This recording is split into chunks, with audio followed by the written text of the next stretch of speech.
एक बुद्धिमान लड़की ने बिना कुछ लिए अपने पिताजी का कर्जा चुका दिया। एक समय की बात है, किसी गांव में एक गरीब किसान रहता था। वो इतना गरीब था कि उसके परिवार का गुजारा भी ठीक तरह से नहीं चल पा रहा था। फिर एक दिन अचानक किसान की पत्नी बीमार हो गई, जिस कारण से उसे कुछ रुपयों की जरूरत पड़ी। तो वे विचार करने लगा कि अगर मैं किसी दोस्त या रिश्तेदार के पास रुपये लेने के लिए जाऊंगा तो कोई मुझे रुपये उधार नहीं देगा, क्योंकि मैं बहुत ही गरीब हूँ। इसलिए मैं इस गांव के सेठ जी के पास जाता हूँ। मुझे विश्वास है कि सेठ जी मेरी फरियाद को जरूर सुनेंगे और मेरी मदद जरूर करेंगे। वो किसान ये सोचने के बाद सेठ जी के पास पहुंचा और अपनी फरियाद सुनाता हुआ हाथ जोड़कर कहने लगा, सेठ जी, मुझे 4000 रुपये की अचानक आवश्यकता पड़ गई है। आपकी मेहरबानी हो जाए तो मुझे 4000 रुपये उधार दे दीजिए। मैं 3 महीने बाद आपका ये कर्ज चुका दूंगा। सेठ जी ने उस गरीब किसान की मदद कर दी और उसे 4000 रुपये दे दिए। वे किसान सेठ जी से 4000 रुपये लेकर के अपने घर चला आया और अपनी पत्नी का इलाज करवाया। कुछ ही दिनों में किसान की पत्नी ठीक हो गई। इधर धीरे धीरे समय गुजरने लगा। वो किसान 4000 रुपये चुकाने के लिए सेठ जी के पास वापस नहीं गया। धीरे धीरे 3 महीने का समय गुजर गया, फिर भी उस किसान ने सेठ जी के रुपये नहीं लौटाए। 3 महीने गुजरने के बाद में एक दिन सेठ जी ने सोचा कि वह गरीब किसान हमसे 4000 रुपये लेकर के गया था और 3 महीने का समय भी पूरा बीत चुका है, फिर भी हमारे रुपये किसान देने नहीं आया। चलो अब मैं ही उसके घर पर जाता हूँ और उसके घर जाकर के 4000 रुपये मांगता हूँ। फिर सेठ जी उस किसान के घर पर गए और दरवाजे पर जाकर बाहर से किसान को आवाज लगाई तो घर के अंदर से किसान की पत्नी ने कहा कि आज घर पर कोई नहीं है, कल आना।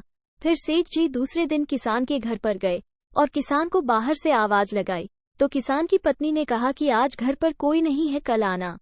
फिर सेठ जी तीसरे दिन किसान के घर पर गए और किसान को बाहर से आवाज लगाई तो किसान की पत्नी ने कहा कि आज घर पर कोई नहीं है, कल आना। सेठ जी जब जब उस किसान के घर पर अपने रुपये मांगने के लिए जाते तो कोई ना कोई बहाना बनाकर किसान की पत्नी सेठ जी को वापस भेज देती। इस प्रकार वह किसान सेठ जी को नहीं मिल पाया तो सेठ जी को बड़ा गुस्सा आया कि इतने दिन हमें जाते हो गए, लेकिन वह किसान नहीं मिल पाया। फिर एक दिन सेठ जी गुस्से से लाल होकर किसान के घर पर गए और सीधे किसान के घर के अंदर चले गए और अंदर जाकर देखा तो वहां पर एक 12 वर्ष की लड़की बैठी हुई थी और वह खाना पका रही थी। सेठ जी पूछने लगे कि वह किसान कहाँ है और तुम कौन हो? तब वह लड़की कहने लगे कि मैं उनकी बेटी हूँ। आप बताइए, आप किनके बारे में पूछ रहे हैं? तब सेठ जी ने कहा, तुमने सुना नहीं, मैं तुम्हारे पिताजी के बारे में पूछ रहा हूँ। तुम्हारे पिताजी कहाँ पर है? तब वह बुद्धिमान लड़की कहने लगी कि सेठ जी, मेरे पिताजी स्वर्ग का पानी रोकने गए हैं। लड़की ने जब ये कहा तो सेठ जी को ये समझ में नहीं आया। सेठ जी कहने लगे कि स्वर्ग का पानी रोकने गए हैं? लड़की ने कहा, हाँ, मेरे पिताजी का पानी रोकने गए हैं। सेठ जी को उस लड़की का जवाब सुनकर बड़ा अजीब लगा। फिर से सेठ जी ने पूछा, तुम्हारे घर में और कौन कौन है? लड़की ने कहा, हमारे घर में मेरा भाई भी है। सेठ जी ने कहा, वो कहाँ पर है? तब लड़की ने कहा कि सेठ जी, मेरा भाई बिना झगड़ा के झगड़ा करने गया है। सेठ जी को ये जवाब बड़ा ही अजीब लगा। उसके बाद सेठ जी ने पूछा, और तुम्हारे घर में कौन है बेटी? तब वह लड़की कहने लगी, सेठ जी, हमारे घर में मेरी माँ भी है। तो सेठ जी ने पूछा, बेटी, तुम्हारी माँ कहाँ पर गई है? तो उस लड़की ने कहा, सेठ जी, मेरी माँ तो 1 के 2 करने गई है। सेठ जी को ये जवाब भी बड़ा आश्चर्यजनक लगा। अब सेठ जी का गुस्सा बढ़ता जा रहा था। सेठ जी सोचने लगे कि हम इस लड़की से सीधे पूछ रहे हैं कि तुम्हारा भाई, पिता और माँ कहाँ पर है, तो यह उल्टा जवाब दे रही है। फिर से सेठ जी ने पूछा, बताओ, तुम यहाँ क्या कर रही हो? उसने जवाब दिया, मैं यहाँ पर बैठकर संसार देख रही हूँ। लड़की का जवाब सुनकर सेठ जी को बड़ा आश्चर्य हुआ। सेठ जी सोचने लगे, ये लड़की क्या उटपटांग जवाब दे रही है। हम इसे सीधे पूछ रहे हैं और यह उल्टा जवाब दे रही है। सेठ जी का गुस्सा बढ़ता गया। फिर सेठ जी ने विचार किया कि गुस्सा करने से काम नहीं चलेगा, अब इसे प्यार से पूछना चाहिए। सेठ जी मुस्कुराते हुए और गुस्सा को शांत करते हुए कहने लगे कि बेटी, तुमने जो अपने पिता के बारे में बताया कि तुम्हारे पिताजी स्वर्ग का पानी रोकने गए हैं, भाई बिना झगड़े के झगड़ा करने गया है और तुम्हारी माँ 1 के 2 करने गई है, और तुम कह रही हो कि मैं यहाँ पर बैठकर संसार देख रही हूँ।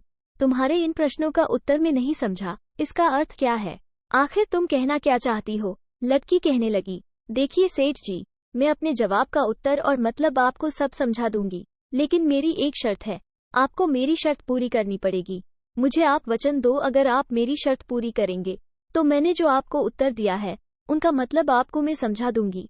सेठ जी सोचने लगे कि इन सब का क्या अर्थ होगा। इनका अर्थ समझने के लिए सेठ जी की जिज्ञासा बढ़ने लगी थी। फिर सेठ जी ने कहा कि ठीक है बेटी, हम तुम्हें वचन देते हैं, जो भी तुम्हारी शर्त है वह हम जरूर पूरी करेंगे। तब उस लड़की ने कहा कि सेठ जी, मेरी शर्त यह है कि जो आपसे मेरे पिताजी ने कर्ज ले रखा है वह आप माफ कर देंगे, तो मैं इन सारे जवाबों के अर्थ आपको सही सही समझा दूंगी। सेठ जी की जिज्ञासा और बढ़ती जा रही थी। सेठ जी ने कहा कि ठीक है बेटी, हम वचन देते हैं तुम्हारी यह शर्त पूरी होगी। तुम्हारे पिताजी पर जो हमारा कर्ज है उसको मैं माफ कर दूंगा, लेकिन इनका हमें जल्दी से उत्तर बताओ। तब लड़की ने कहा कि सेठ जी, आज नहीं आप कल आना, कल मैं आपको इन सारे प्रश्नों का उत्तर बता दूंगी। फिर सेठ जी अपने घर चले गए। फिर इधर दूसरा दिन होता है तो सेठ जी उन सवालों का जवाब जानने के लिए उस लड़की के घर पहुंच जाते हैं। सेठ जी ने जाकर देखा तो उस किसान के घर में वह किसान और उसकी पत्नी और उस लड़की का भाई और वह लड़की, पूरा परिवार एक साथ बैठा हुआ था। सेठ जी ने जाकर उस लड़की से कहा, बेटी जल्दी से उन सवालों का जवाब बताओ। तब लड़की ने कहा, सेठ जी जो आपने मुझे वचन दिया है, जो मेरी शर्त है वह तो आपको याद है ना। सेठ जी ने कहा कि बेटी तुम निश्चिंत रहो, मैंने तुम्हें वचन दिया है, तुम्हारी शर्त पूरी होगी। लड़की ने कहा, ठीक है सेठ जी, मैंने आपको पहला जवाब दिया था कि मेरे पिताजी स्वर्ग का पानी रोकने गए हैं, तो इसका मतलब ये है कि जब कल आप हमारे घर पर आए थे उस समय बारिश हो रही थी, जिसके कारण हमारी छत टपक रही थी, और मेरे पिताजी उस समय उस पानी को रोक रहे थे। जो आसमान से जल बरसता है उसे स्वर्ग का पानी ही कहते हैं। उस लड़की का ये जवाब सुनकर सेठ जी बड़े खुश हुए और कहने लगे कि मैंने तुम्हें दूसरी बार पूछा था कि तुम्हारा भाई कहाँ पर है, तो तुमने कहा कि मेरा भाई तो बिना झगड़ा के झगड़ा करने गया है, इसका क्या मतलब है। तब उस लड़की ने कहा कि सेठ जी, मेरा भाई उस समय हमारे खेत में जो बम्बूल के कांटे थे उनको हटाने के लिए गया हुआ था। जब उसने उन कांटों को हटाया तो उसके शरीर में वह कांटे भी चुभे और उसके शरीर पर खरोंचे भी आई, तो हुआ ना बिना झगड़ा के झगड़ा। सेठ जी उस लड़की का ये जवाब सुनकर बड़े खुश हो गए और कहने लगे कि मैंने तुम्हें तीसरी बार पूछा था कि तुम्हारी माँ कहाँ पर है, तो तुमने कहा था कि मेरी माँ तो एक के दो करने गई है, इसका क्या मतलब है। तब उस लड़की ने कहा कि सेठ जी, मेरी माँ उस समय चने की दाल दलने के लिए गई थी, और आप जानते हैं कि चने का एक दाना रहता है, और जब दाल दली जाती है उसके दो टुकड़े हो जाते हैं, तो हुए न एक के दो। सेठ जी इस बात से सहमत हो गए और कहने लगे कि बेटी तुम्हारी यह बात भी सही है।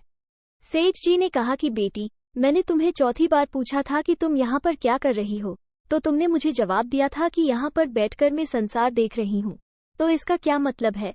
तब उस लड़की ने कहा, सेठ जी इसका मतलब ये है कि जब आप कल आए थे तो मैं यहाँ पर चावल पका रही थी और एक चावल के दाने को देख रही थी। जब एक चावल पक जाएगा तो हमारे सारे चावल पक जाएंगे, और मैं 2 दिन से भूखी थी क्योंकि हमारे घर में 2 दिन से कुछ भी खाने को नहीं था। चावल पक जाएंगे तो मुझे भोजन मिल जाएगा, यानी मुझे सारा संसार दिख जाएगा। सेठ जी उस लड़की की बातों पर बहुत प्रसन्न हुए। उसके बाद में कहा, बेटी ठीक है, तुम्हारे पिताजी पर जो मेरा कर्ज था वे मैंने माफ कर दिया, लेकिन बेटी एक बात बताओ, ये बात तो तुम मुझे कल भी बता सकती थी, लेकिन आज मुझे क्यों बुलाया। तब लड़की ने कहा, सेठ जी मैंने आज आपको इसके बुलाया कि कल ना तो मेरे पिताजी घर पर थे और ना माँ थी और ना मेरा भाई था। आप ये कह देते कि मैंने कर्जा माफ किया और मैं अपने पिताजी को बताती और अपने घर वालों को बताती कि सेठ जी ने हमारा कर्जा माफ कर दिया है, तो ये हम पर विश्वास नहीं करते, और आज उनके सामने आपने कह दिया कि तुम्हारे पिताजी का कर्जा मैंने माफ कर दिया है, तो यह अपने कानों से सुन रहे हैं और अपनी आंखों से देख रहे हैं, इसलिए उनको विश्वास दिलाने की जरूरत नहीं पड़ेगी, इसलिए मैंने आपको आज बुलाया है। फिर सेठ जी उस लड़की की बुद्धिमानी से बहुत प्रसन्न हुए और उन्होंने अपने गले से एक मोतियों की माला निकाली और उस लड़की के गले में पहना दिया और कहा कि यह तुम्हारा इनाम है। फिर किसान अपनी लड़की की बुद्धिमानी से बहुत खुश हुआ और उसने अपनी बेटी को अपने गले से लगा लिया। फिर किसान की आंखों से खुशी के आंसू बहने लगे। भगवान ऐसी बुद्धिमान लड़की हर पिता को दे। दोस्तों, कहानी अगर पसंद आई हो तो कहानी को लाइक और हमारे चैनल वीकेजी ज्ञान भंडार को सब्सक्राइब जरूर करें। धन्यवाद।